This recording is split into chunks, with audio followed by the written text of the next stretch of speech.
হাদিসে আছে আল্লাহ নবী সাল্লাল্লাহু আলাইহি সাল্লাম নিজে ফজরের নামাজের ওয়াক্তে, আমি নিজে পড়ছি তাফসীরে, আম্মা জান ফাতেমা নিজের মেয়ে ফাতেমার ঘরে ফজরের ওয়াক্তে গিয়া দরজার কড়া নাড়তেন আর বলতেন, ফাতেমা কুমি লিসসালাহ, ফাতেমা ওঠ মা, ওঠ, ফজরের নামাজের জন্য ওঠো মা, নামাজের জন্য দাঁড়াও মা, আনকিজি নাফসাকি মিনান নার।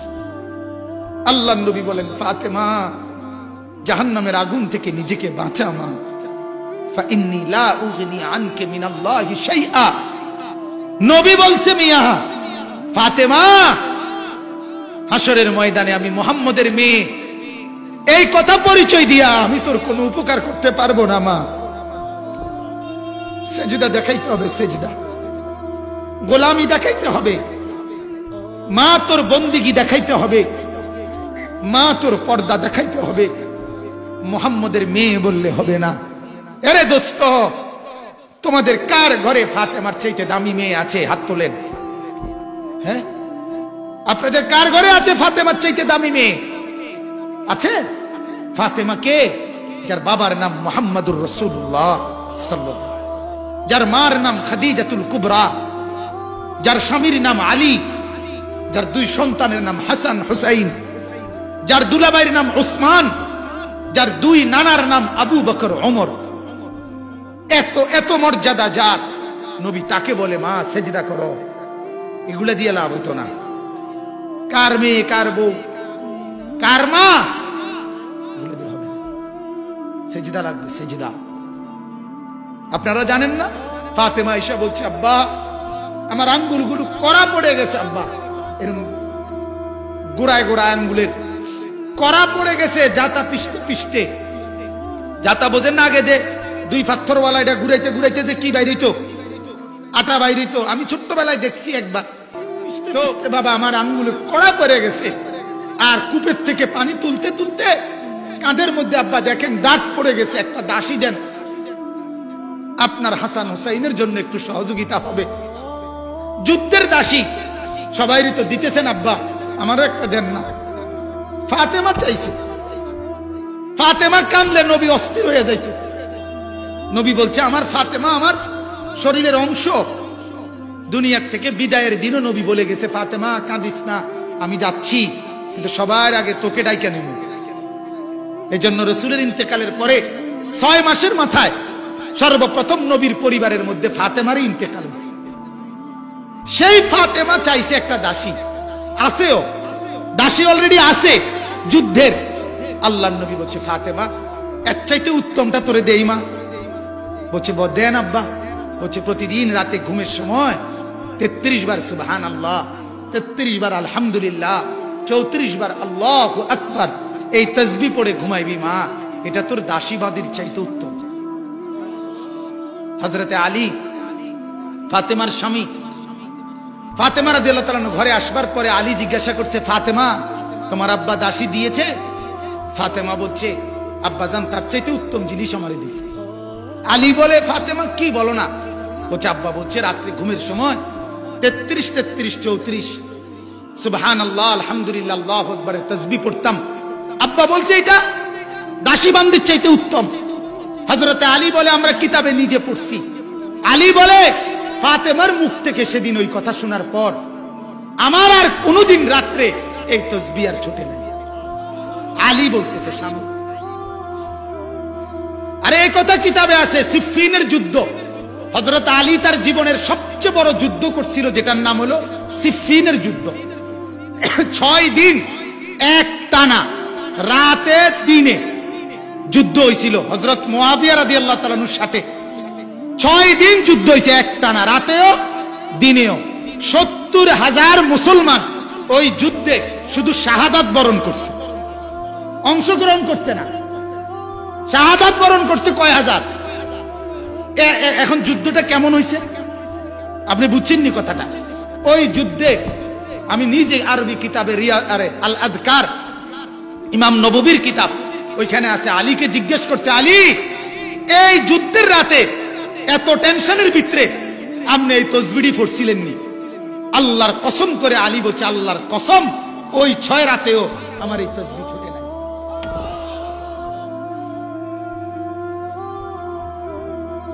সুবহানাল্লাহ। আল্লাহকে ডাকবেন তো ইনশাআল্লাহ, আল্লাহ আমাকেও তৌফিক দেন। এবার শুধু তরজমা বলি, ওয়াল ওয়াজনু ইয়াউমাইদিনিল হক। আল্লাহ বলে আমার বান্দা, হাসরের ময়দানে তোমার আমলনামা মাপা হবে। এই ওজন, এই মিজান, এই পাল্লা, এটা সত্য। আরেকখানে বলছে এটা ইনসাফের পাল্লা। এটা কিসের পাল্লা? ফামান তাকুলাত মাওয়াজিনুহু, সেই পাল্লার মধ্যে ওজনে যার নেকি ভারী হবে, ফাউলাইকা হুমুল মুফলিহুন, সেই একমাত্র জান্নাতি হবে। সুবহানাল্লাহ। কামিয়াব হবে। কি ভারী হইতে হবে?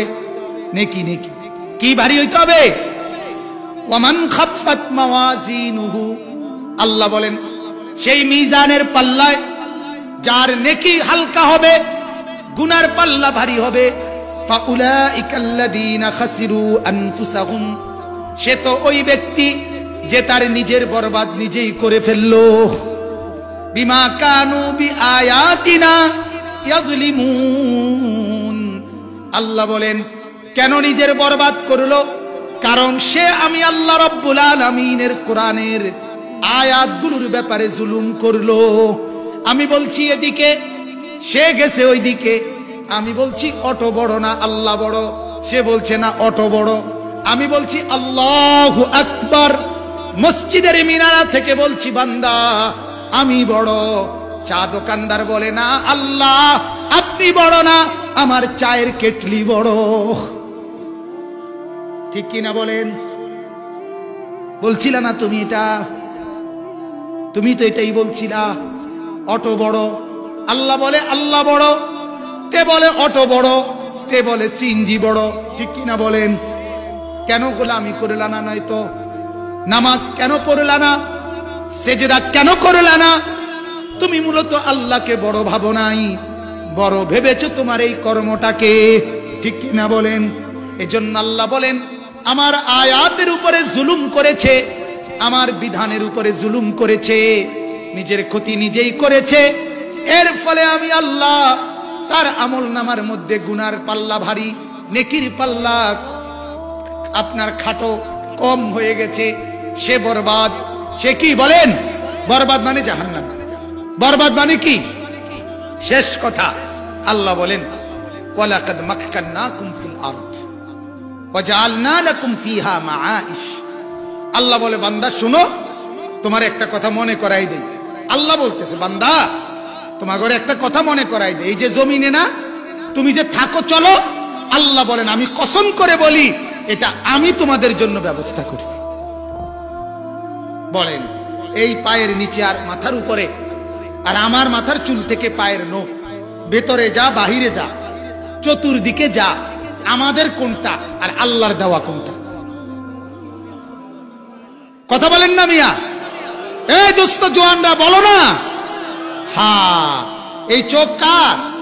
আলাম নাজআল লাহু আইনাইন। আল্লাহ বলছে আমি কি তোমাকে দুইটা চোখ দেই নাই? উত্তর দেন, দিয়েছে? আল্লাহ যদি বলে তো আমার দেওয়া চোখে আমার ঘর মসজিদ দেখলা না কেন? আমার কোরআন দেখলা না কেন? ওয়া লিসানান, জিহ্বা আমি দেই নাই? আল্লাহ যদি বলে বান্দা আমার দেওয়া জিহ্বায় আমার একটা ডাক শুনলাম না, কি বলবেন? কি বলবেন? এই মুসলমান কি বলবেন? যুবকরা তোমরা কি বলবা? নওজোয়ান সাথীরা তোমাদের একটা কথা শুনাই। এই কোরআনুল কারীমের মধ্যে আছে আল্লাহ তাআলা বলছে যার যতটা সেজদা ছুটে গেছে ইমানদার নামাজের, হাসরের মাঠে আল্লাহ পাক বলবে গুনে গুনে এই সেজদাগুলো দাও, এখন দাও এখন। কিন্তু কুটিবার চেষ্টা করেও সে আর কোমরা বাঁকা করতে পারবে না, সেজদাও দিতে পারবে। আল্লাহ মাফ করে দেন। এরপরে আল্লাহ বলেন ওয়াজআলনা লাকুম ফিহা মাআইশ, তোমার যে উপার্জন রোজগার কামাই খাদ্য খাবার এটাও তো আমি ব্যবস্থা করেছি। কে করেছে বলেন? জমিনে তোমাকে চলাফেরা বসবাসের উপযোগী করেছে কে? আর তোমার যে খাদ্য খাবার রিজিক উপার্জন কামাই আয় এগুলা কার? তাহলে আল্লাহ বলেন এখন কালিলাম মা তাশকুরুন, তবুও কেন তুমি এত কম আমার শুকর করো? কথা বুঝেন নাই? কেন? আমার কথা শেষ। আমার কথা হলো, আল্লাহ আমার কাছে কি অপরাধটা করছে? যুবকরা যারা নামাজ পড়ো না ভাইয়া, তুমি একটাবার তোমার ইনসাফকে বলো, আল্লাহ তোমার কাছে কি অপরাধটা করছে? কি কারণে সেজদা করো না? মানে আল্লাহর সাথে দুশ্মনীটা কি? কি কারণে রাগ হইলা? আমার এটা কও। কথা বোঝেন? আমরা রাগ ভাঙ্গাই, তাইলে তোমার রাগটা ভাঙ্গাই। তুমি কও না ভাইয়া, কি কারণে রাগ করলে আল্লাহর লগে?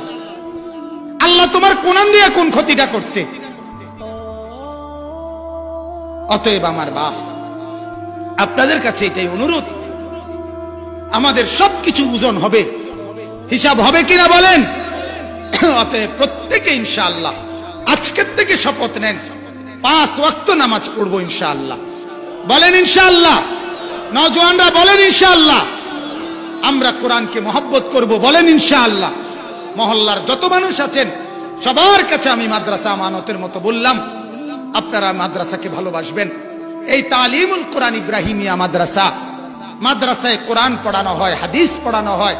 নিজেদের ছেলেপেদেরকে, সন্তানদেরকে মাদ্রাসায় পড়তে দিবেন, মাদ্রাসাকে ভালোবাসবেন, নামাজ পড়বেন, ঈমান ইসলামের সাথে থাকবেন, উলামায়ে কেরামের সাথে থাকবেন, আল্লাহওয়ালা বুজুর্গদের সাথে থাকবেন। বলেন ইনশাআল্লাহ। আল্লাহ তাআলা আমাদের সবাইকে কবুল করেন। এবং যত সাথী মাশাআল্লাহ এখন বসছেন মজমা জমাইয়া, এখন আজান দিলে এই গেট দিয়ে বাইকে যাবেন যারা, তারা হাত উঠান। এই উঠান, হ্যাঁ করে ছবি উঠান, হ্যাঁ উঠান, হাত উঠান। যারা এখন বাইক বেঞ্চুরের মতো তারা হাত উঠান, আপনার ফেসবুকে দিব। হ্যাঁ, নামাজ পড়বেন তো সবাই ইনশাআল্লাহ? ইনশাআল্লাহ। যার যার ওযুর জরুরত ওযু করে নেন ইনশাআল্লাহ। আল্লাহ তাআলা আমাদের সবাইকে কবুল করেন।